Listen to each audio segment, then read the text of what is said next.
I love the intimacy of Hochstein. It's a wonderful venue to make music in, and you feel very close to the audience, and I think they feel close to us as well, so it's ideally suited for these types of works.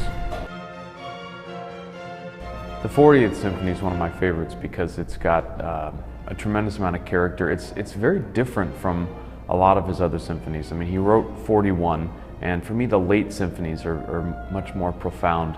It's unique in a way because it's in a minor key. He only wrote 2 symphonies in minor key, and even more rare is that he doesn't really spend any time with an introduction. He just kind of jumps right in. So when the symphony opens, you have a feeling that the door has been opened to kind of a scene that's already been taking place, which is a very cool thing for the orchestra. It's got this tremendous sense of mystery and wonder.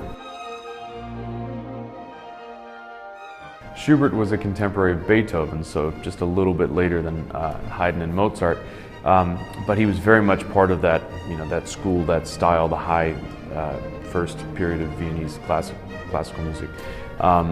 And Schubert was a great lyricist. He wrote so many beautiful songs, most of them for piano and voice, but that lyricism also comes through, of course, in his orchestral works.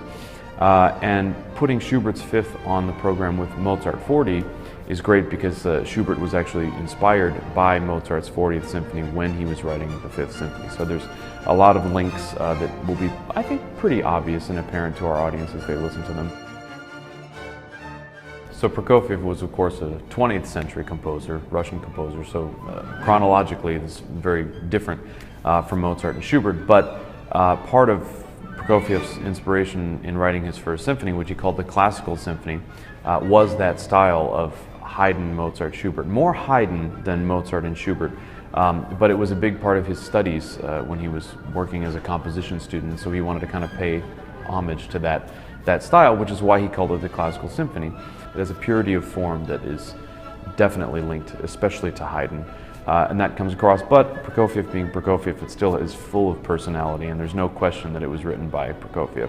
It's got a lot of really fun, lighthearted moments. It's very challenging for the orchestra though, especially the violins. There are a lot of very tricky licks.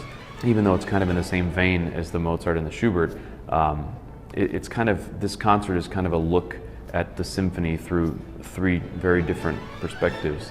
And I think it'll give our audience a nice range of sounds and styles and emotions in the afternoon.